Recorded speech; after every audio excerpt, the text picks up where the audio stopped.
Fire and blood make poor tools, as kings make poor servants.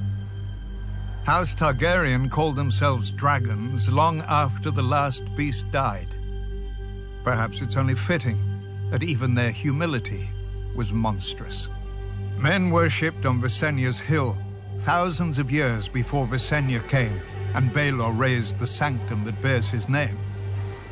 The massive dome and towers of the great Sept of Baelor can be seen from anywhere in the city, but not from the vast countryside that paid for it. Its 7 bells can be heard as far as Dragonstone whenever a king dies, but none tolled for the stonemasons, glaziers, and smiths who built it. The great Sept was built to impress upon a man how much greater the gods are than him. A noble goal, and in that it succeeds. Within the main chamber, the sun streams through a 7-pointed star to illuminate the 7 towering over mortals. The crone with her lantern for lost souls, the mother with her welcoming arms, the father with his scales of justice, the maiden with her purity, the warrior with his sword, the smith with his hammer, and lastly the stranger with his shrouded face. Pilgrims cross the 7 kingdoms to light candles here at the feet of their gods, but these aren't the gods.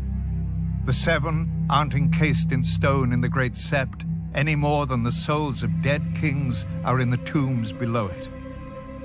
To steward his monument to vanity, Baelor summoned the High Septon of the Faith from his ancient seat in Old Town and gifted him with ornate robes and a crown of crystal and gold.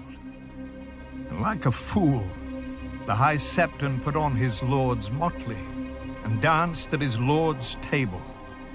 And with each passing year, the High Septons fell ever lower. How can the flock be kept safe from wolves when the shepherd sleeps in their den? Baelor himself appointed a simple-minded stonemason, believing him the smith reborn. And when he died, Baelor replaced him with an 8-year-old boy, whom Baelor had seen speaking with doves that answered with the voices of the 7. Still, the common people revere Baelor as the Blessed.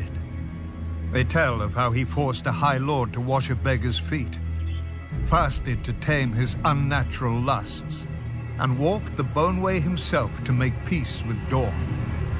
Many Septons and Septors even claim that Baelor rescued his cousin, the Dragon Knight, from a snake pit, because no viper would strike a man so pure and holy. A lie. Baelor was bitten 12 times and was bedridden for half a year. And yet he didn't die, nor did his High Septons ruin the faith.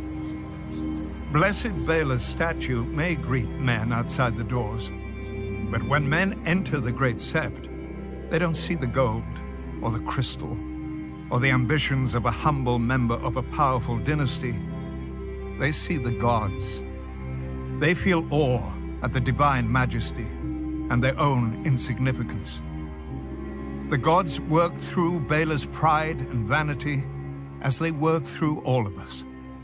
For the faith is more than a sept. The faith is more than a High Septon, more than all the Septons and Septors who preach to the living, more than the silent sisters who prepare the dead.